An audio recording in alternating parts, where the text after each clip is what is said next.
कांग्रेस पार्षद प्रत्याशी की मौत हो गई है। देखिए बड़ी खबर रीवा से हम आपको बता रहे हैं, जहां कांग्रेस पार्षद प्रत्याशी की मौत हो गई है। चुनाव में हार के बाद हार्ट अटैक से उनकी मौत हो गई। तो हार का जो रिजल्ट आया उसके बाद वो बर्दाश्त नहीं कर पाए और उसके बाद देखिए उनको हार्ट अटैक जो है वो हो गया। वार्ड 9 से कांग्रेस प्रत्याशी हरि नारायण गुप्ता निर्दलीय प्रत्याशी से 4 मतों से दरअसल वो हार गए थे, जिसकी वजह से उनको इस तरीके से दिल का जो दौरा है वो पड़ गया। कांग्रेस पार्टी के हनुमना मंडलम अध्यक्ष थे हरि नारायण गुप्ता। आशुतोष तिवारी हमारे साथ जुड़ गए हैं रीवा से। आशुतोष, पार्षद पद का चुनाव हारने के बाद उनको हार्ट अटैक हो गया, क्या जानकारी है और क्या अपडेट है अभी फिलहाल वहां पर? बिल्कुल बताना चाहूंगा कि हनुमना नगर परिषद में हनुमना नगर परिषद जो है इसमें इन्होंने वार्ड मतलब पार्षद पद के लिए चुनाव लड़ा था और इनके अगेंस्ट जो है हरिनारायण गुप्ता जी जो इनकी डेथ हुई है, इनके अगेंस्ट में अखिलेश गुप्ता चुनाव वहां से लड़ रहे थे।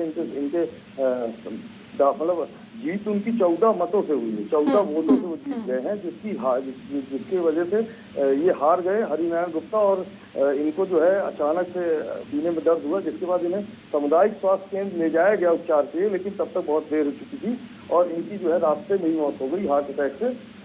बताना चाहूंगा कि ये कांग्रेस पार्टी के काफी पुराने वहाँ के हनुमना मंडल के अध्यक्ष भी रहे थे और काफी मेहनतशील व्यक्ति कहलाते थे अपने कार्य क्षेत्र में।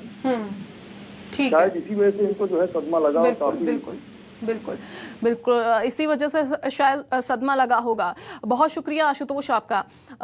हमारे साथ संदीप जी लगातार बने हुए, तमाम मेहमान उनके साथ मौजूद हैं। लेकिन संदीप जी, आपसे मैं समझना चाहूंगी, यहाँ पर हरि नारायण की मौत हो जाती है इस वजह से क्योंकि उनको 14 मतों से हार का सामना करना पड़ा। एक बड़ा झटका उनको यहाँ पर लग गया कांग्रेस प्रत्याशी को।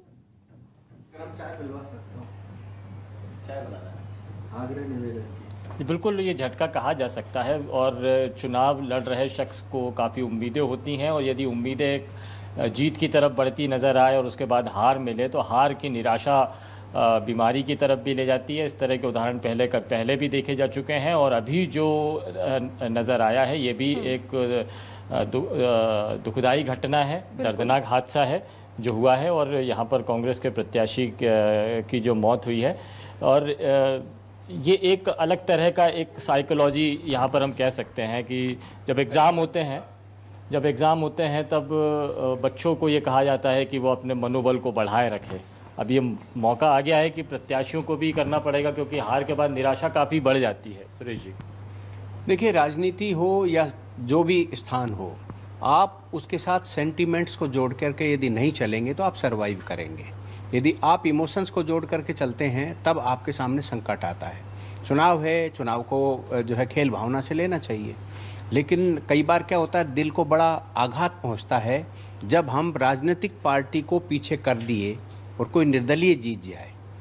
ये केवल जो गुप्ता जी का प्रसंग हम सब देख रहे हैं वो ये है कि एक निर्दलीय प्रत्याशी से मात्र 14 वोट से हार गए। तो कई बार ये लगता है कि मैं अब घर जाके क्या बताऊँगा। कई बार ये लगता है कि समाज के लोग, मित्र लोग जो हैं जिन्होंने मेरे लिए इतनी मेहनत की थी, मैं तो 14 वोट से हार गया, उसको क्या बोलूँगा। तो यदि सेंटिमेंट्स जुड़ जाते हैं तब इस प्रकार की प्रॉब्लम्स आती हैं। मैं सच में ये बात कहना चाहता हूँ कि आप जो भी प्रोफेशन है, चाहे वो राजनीति हो, पत्रकारिता हो, आप उसके साथ इमोशंस को मत जोड़िए, उसके साथ व्यवहार को जोड़िए और प्रतिफल को जोड़िए कि आप देना क्या चाहते थे वो आप दे दीजिए। आप पार्षद बन करके ही देंगे ये ज़रूरी नहीं है। मैं पत्रकार हूं तो मैं बड़े चैनल में बैठ करके या बड़े अखबार में बैठ करके ही दूंगा ये ज़रूरी नहीं है। अन्य रास्ते निकाले जा सकते हैं हमें समाज को देने के लिए। आप लोग राजनीति में काम करते हैं तो पद पर आएंगे तो ही देंगे, ये ज़रूरी नहीं है। यदि ये इमोशंस हम साथ जोड़ करके चलेंगे कि बिना पद के हम आउटपुट नहीं दे सकते, इसका मतलब आप योग्यता में कहीं न कहीं कमज़ोर हैं।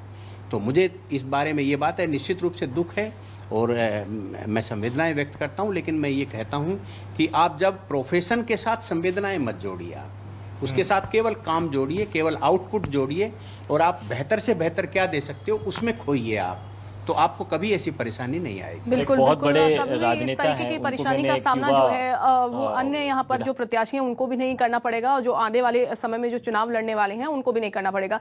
संदीप जी, आप बने रहिए।